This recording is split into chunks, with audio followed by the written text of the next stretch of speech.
Teaching America how to be anti-racist is not easy. This is not a small task. And actually, how could it be? You have lawmakers either trying to suppress the black vote or others who appear to mean well, claiming America is not racist. Esteemed author and scholar Ibram X Kendi is up for the task. The writer of the best-selling book, How to Be an Anti-Racist, is now working overtime to help people play an active role in building an anti-racist society. His new weekly podcast, Be Anti-Racist with Ibram X Kendi, debuted today. Earlier, I had a chance to speak with Dr. Kendi about identifying and rejecting racist policies. Dr. Kendi, thank you so much for joining me. I really appreciate it. Oh, thank you for having me. First, I want to get your Absolutely. First, I want to get your take on what we saw last summer. How do you describe what we saw last summer in the protest after George Floyd's death? I think I saw many people aggrieved and angered, horrified, guilty about what they saw in terms of George Floyd's horrific murder, in terms of what they heard about Breonna Taylor, what they saw with Ahmaud Arbery, what they saw with racial disparities in COVID deaths. And I think many people were sort of moved emotionally to go out and demonstrate against police violence and racism all over this country. But as you know, emotional moves and conceptual moves aren't necessarily always aligned. And but there certainly was an emotional outburst from millions of Americans, against racism. So you describe it as an outburst. Do you think it was a reckoning? I think awakening is a better sort of term, even though obviously the term woke is become more pejorative now. But people became awake. Many people who had not necessarily been willing or able to see racism. But obviously, after we wake up, the next step is to actually engage in some sort of concerted action to eliminate what we see. Then how then do we balance that with what we see now? First of all, in the polls, we see a slide back particularly among white respondents to those polls, to support for a Black Lives Matter movement to something akin to what it was before last summer.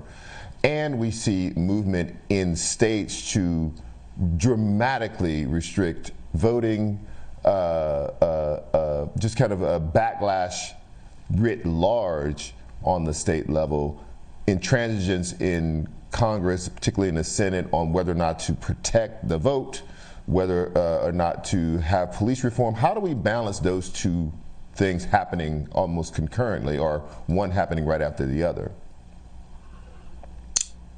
So I see American history. I see America's racial history. I see a history of racist power instituting racist policies and practices that lead to racial inequities and injustices, and the victims of those injustices rallying with their allies to resist that racism, and then in response, racist power painting those who are resisting racism as the problem, which of course Donald Trump and many others sought to do by the end of the summer, which then caused many Americans to think that the people demonstrating against racism was the problem, as opposed to racism itself. This has happened to abolitionists. It happened to people trying to reconstruct post-Civil War Southern states. It happened to civil rights activists, and it's again happening today.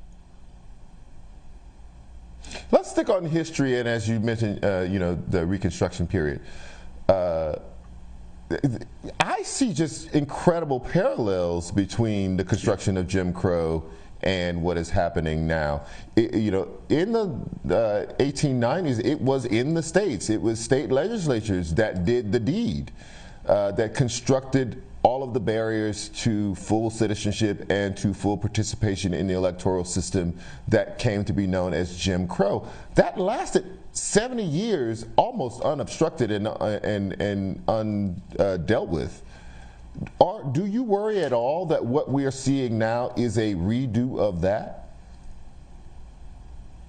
Oh yeah, I worry, and even to add to your point, that those state legislators were able to voter suppress, particularly black voters in the South, based on a lie that they constructed of black voters and politicians as being fraudulent and corrupt.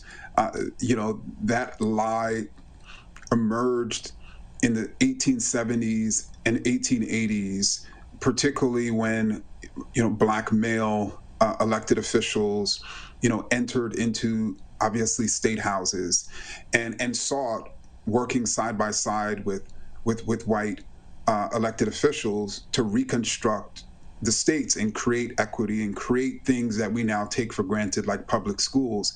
But instead, they were cast as corrupt. Their voters were cast as fraudulent, when indeed that was a lie, just like it's a lie today. We are approaching, I guess it will be the 155th anniversary of the passage, adoption of the 14th Amendment. That is when black people become citizens of the United States. Before that, it was an ambiguous concept between the end of the Civil War and the 14th Amendment. What citizenship rights you had were in question, particularly since the Supreme Court had ruled in Dred Scott case that black people had no standing. Is it fascinating to you that in that moment, black people had more kind of unfettered rights because the Congress was pushing for full inclusion of black people, that the restrictions didn't come until a couple of years later? Are we kind of reliving the birth of black power in America, and also the attacks on that power in America? I think so, and I think it's important for us to remember that those congressmen who were pushing for black people to be citizens, for black people's civil rights to be protected, for black people to be given or have the ability to vote, were considered radicals. Were considered extremists, just as abolitionists before them were considered extreme, were considered radicals. And so too today, those of us and those people who are fighting to ensure that everyone is able to easily vote, those of us who are ensuring that everyone who engages in a form of racist violence is held accountable. Those of us who are ensuring everyone has human rights and civil rights, somehow we're considered outlandish or radicals or extremists, when indeed it's radical and extreme to still defend racism, in this country. Absolutely. So there was over the last month, there has been some discussion about, as people were asked whether or not America was a racist country, people gave different answers to that. Both the president and vice president said America was not a racist country. Just last week, the Georgia Board of Education made a proclamation which basically banned or wanted or condemned the teaching of a truer, richer history on race in America, in the state, but it also said that America is not a racist country and Georgia is not a racist state. How do you answer the question of whether or not America is a racist country? So first, I think it's important for us to define a racist country, and then we can assess the United States based on that definition.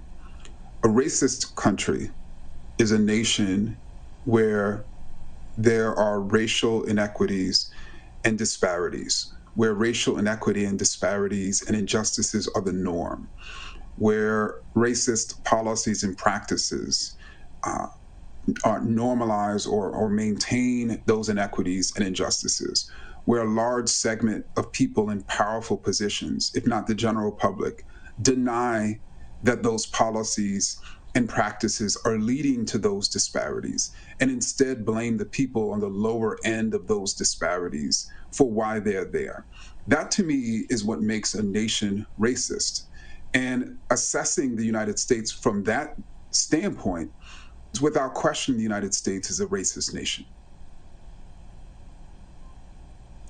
Dr. Kendi, fascinating to have you on. Thank you so much for your time. Hope we'll have you back soon and often. Thank you very much, sir. Of course. Thank you, Charles, for having me on.